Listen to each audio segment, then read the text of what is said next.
Yo, what is up guys? Welcome back to another one of my Epic 7 YouTube video for you guys today.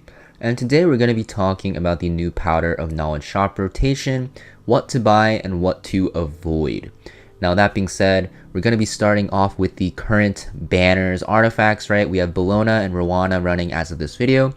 That means that their artifact will be running at a very pricey 240 powder in the shop, as you can see with this, summon icon at the top right of the artifact's picture.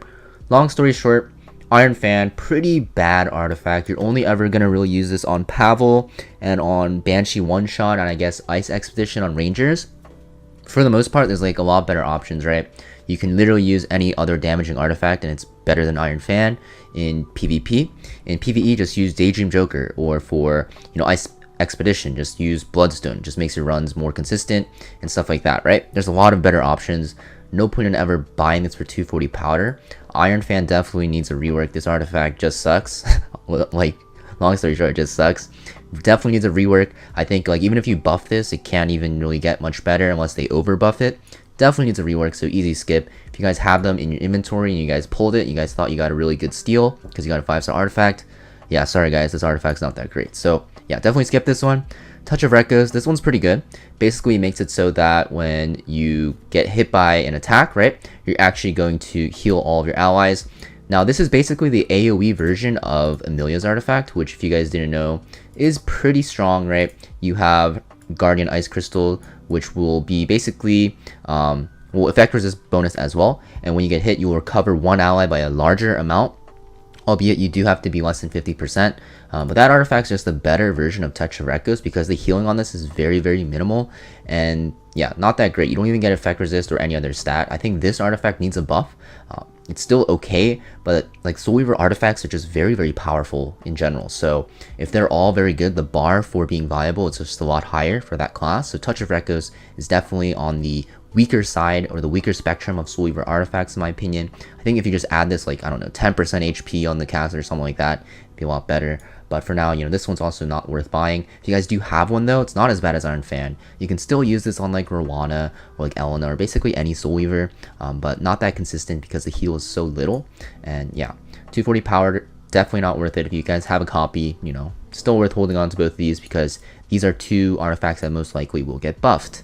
That being said, let's talk about the bottle. So usually I always recommend buying the bottle, and you'll see I have 6, so I always buy the bottle. But we have that collab coming up, and the artifacts are not released yet.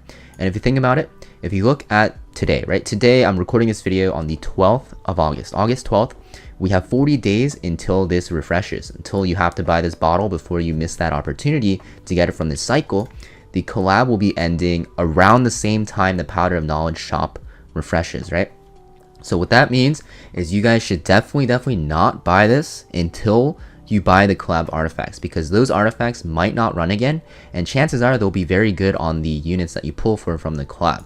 So, unless you're already at 480 powder, scratch that, 720 powder because you need to buy both of the collab artifacts, I wouldn't buy this bottle, right? I'd buy both of the artifacts first, the collab artifacts, right? Not these, obviously, the collab artifacts that are coming out with the Full Metal Alchemist collab, and then consider buying the Bottle of Knowledge because, yeah, like I said, you definitely want to prioritize those artifacts. Bottles are good, but you can always buy this every cycle. The collab artifacts, at best, it'll take them another year to rerun, and there's a very low chance that they don't rerun again. Very unlikely, but it could happen technically, so you definitely want to save that powder for those artifacts and, wait out on the Bottle of Knowledge. That being said, if you are in a surplus of powder though, there are some really, really good artifacts that are rotating in the 5-star and the 4-cost artifacts. Pretty much all the 5-star artifacts are very good except one of them, which we'll talk about. And the 4-star artifacts, I said that there's a lot of good ones, but actually there's like not really any good ones. Mostly the 5-stars. So for the 4-stars, let's start with the 4-stars because it's very, very quick. Honestly, all of these artifacts are not that great. Like, they're usable, right? Like Steadfast Gatekeeper, usable on units like Elyha, it's okay. You can cut and cleanse, right? Strak Gauntlet, it's like okay on Kitty Clarissa if you use her. You can even use this on Mediator Cowrick if your Warhorns on someone else. Eternus, this needs a buff. Not that great still. Elyha's Knife is good on any single thief in the game that is not going to be opening. So, cleave units, right? Bloodblade Karen can use this. You can use this on Vildred. You can use this on even like Green Sid if you haven't opened it before. And there's a lot of options, like Kayron as well. But for the most part, right, there's always going to be like replacements that you can use instead of these. So these I would not buy. They're not like super OP. But the 5-star, so the 5-star artifacts, there are a lot of good options. Now, let's start with the big one that everyone's probably eyeing right now on their screen if they are new to the game, which I always talk about, Song of Stars. So Song of Stars, range exclusive. When you get this to plus 15, it is going to be 75% chance for an enemy to become targeted for 2 turns after a single attack. Now, most of you guys think that this is only used in PvE, right? Furious' best artifact by a landslide because you give his S1 a chance to give another debuff. Really helps in Wyvern 13 because, as you guys know, Wyvern 13 needs 2 debuffs on the boss, ideally 3 to even reduce the damage even further. But yeah, very good on Furious. The thing is, we have units like Mui that's out with a lot of debuffs now. You know, Sigrid is free as well. So right off the bat, your starter team can be Sigrid, Mui, and Furious. And it's so easy to get 2 debuffs on the boss now, right? Sigrid can literally apply them by herself. Furious is going to be pretty much perma defense breaking. Mui's S2 and bleed chances are very nice as well. Also the defense break. So it's really hard to not get 2 debuffs on the boss anymore. Wyvern is so easy to start getting into now. So Song of Stars value has gone down a lot, right? Even if you want to hit that 3 debuff threshold to reduce the damage your tank takes, Mui already applies a attack down. So your tank's not dying no matter what. That's why Mui's so good. So Song of Stars, I don't think you really need this for Wyvern anymore. For some reason, you're struggling on Wyvern with your debuffs with that team comp I mentioned. That's pretty much completely free to play. Mui a 3-star. Secret you get from the Hunt event right here. If you click ongoing events, if you didn't know, Hunt Expert Challenge, you can get your Sigrid from here for doing a quest. You also get Daydream Jokers and Molas, right? And yeah, you get Furious from connections, right? So easy, right? You don't really need this anymore in my opinion. So I think this one, it's not that great anymore. Sure, it's nice in one-shot teams late game for like Katie's and Asmonak if you're running like Strays. Also can be used on units such as like Cerise even, although she does want a different artifact, Miss Confile. There's a lot of ranges that can use this. But the thing is, right, like I said, collab's coming up. If Song of Stars, like if Mui was not out yet, I'd say buy this for sure as a new player no matter what, because it helps your Wyvern team so much. But since Mui is available and Secret is free to play now because you get it from the event, Wyvern gearing is so easy. I think Song of Stars, you don't even need this anymore, right? Some of you might think you need this because your Wyvern runs are failing, but it's most likely a different issue rather than you needing an extra debuff from your Fierce's S1, okay? I guarantee you it's going to be like a different problem, like your speed tuning or effectiveness or something like that you're not quite aware of. So yeah, Song of Stars, I think it is worth skipping, right? Safe to skip. Knowledge Seed, this artifact is like super troll. So basically when you die, you have a chance to give all your allies a random buff. And the buffs can be good, can be super good, or can be pretty much useless, right? I think all of these buffs are generally like okay though. Only one that can be useless is crit hit chance if you're running like a protect the damage to your comp. Theater of your units won't really use it, but the other ones are very good. You have like Gab, Evasion, Defense, Immunity, all very good. Only thing is, this artifact is random, right? And you have to like pray that your mage dies first. But most mages in the game, you don't want to die first anyway, so it's really, really weird. And yeah, I guess if you want to have like a troll comp, you can buy 5 of these because you need this maxed out to get that 100% chance. Otherwise, pretty useless. You won't really use this on anyone. I've never seen anyone run this except on like super meme comps. So this one is an easy skip as well.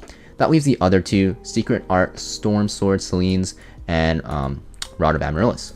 So Secret Art, Storm Sword, very, very good. It's very good on Celine and also very good on Tempest Siren right now. If you know that 4-star ML unit that used to be super OP, yeah, pretty good on her. And the reason why this is good is because you're going to see that when an enemy uses a non-attack skill, so like Conquer Elyha S3, S2, Angel of Light S3, Payra's S3, right, Rand's S2, you will CR push yourself and will give yourself a chance to get attack buff. It will be 100% chance if you max this out, if you have enough copies.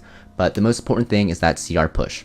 It's very nice because if you have units like Tempest Siren or Celine, they can actually cut the enemy opener and completely shut down their opener, right? Like Celine and Tempest Siren on this artifact are extremely powerful, especially versus cleave teams. If you like using those units a lot, then this artifact's a pretty much must-have on them. Otherwise, you know, this is easy to skip as well. Those 2 units, Celine and Tempest Siren, are not like must builds for PvP at all. They're good answers to cleave, but there's a lot of answers to cleave already. So unless you guys plan to use those units a lot, I would skip this as well. Next, we have Rod of Amaryllis. So this artifact, very good. This is going to be most commonly used on Angelic Montmorency for early game, mid game, right? She does not heal that much, but she cleanses a ton and she cycles very fast, making it very good on Angelic Montmorency because she'll actually heal a lot. And the other unit that uses this a lot is going to be DN. So DN does not have any healing built into her kit, but she cycles a lot, very comparatively to Angelic Montmorency, and she has a lot of, cooldowns she can use to proc this with her S2 and S3. So since she cycles really fast and has low cooldowns, Rod of Amaryllis is very good, and it becomes pretty much mandatory late game PvP because of the fact that she does not have any healing, and she only has barriers, cleansing, and buffs, which makes her really strong and very fast turn cycling. So it kind of synergizes super well with Rod because, yeah, it gives her that healing that she really lacks. And since she cycles very fast, she actually heals more than other Soul Weavers, even though she has no built-in healing just because of this artifact. So if you guys like using DN, especially for PvP, then you guys are definitely going to want to buy this. Even at rank 15 or at no limit breaks, it is so powerful, and you will notice the difference immediately. If you only use DN in PvE, or are not really into playing super, competitive PvP, then this is an easy skip. But if you want to get to, higher ranks in World Arena RTA, then you definitely need this. Because DN feels a lot weaker without it, trust me. Once you run her on this artifact, it's very strong. But yeah, that's pretty much it for this Powder of Knowledge shop, guys. Skip the 2 banner ones, right? Bottle of Knowledge, wait till you pull for the collab artifacts coming out in the next week or 2. 2 weeks actually, and then prioritize the bottle after, because you definitely want those collab artifacts. And then, the remaining ones, if you guys have leftover powder, all the 4 stars are worth skipping. Song of Stars, I think, is one of the artifacts that became a skippable artifact, which used to be a must buy. So you don't really need that anymore. Secret Art Storm Sword, if you like using Selene and Tempest Cern as a counter to cleave, this is very good on them. Rod of Amaryllis, mostly going to be used on DN. Angelic Montmorency likes using this, but you can always use it on Magarajas and it's fine. But, DN kind of needs this. So that being said, that's pretty much it for this Powder of Knowledge rotation, guys. If you guys enjoyed this video, make sure you guys leave a like and comment down below. And also, make sure you guys subscribe to the channel to see more videos like this when they release. I'll see you guys in the next video. Peace.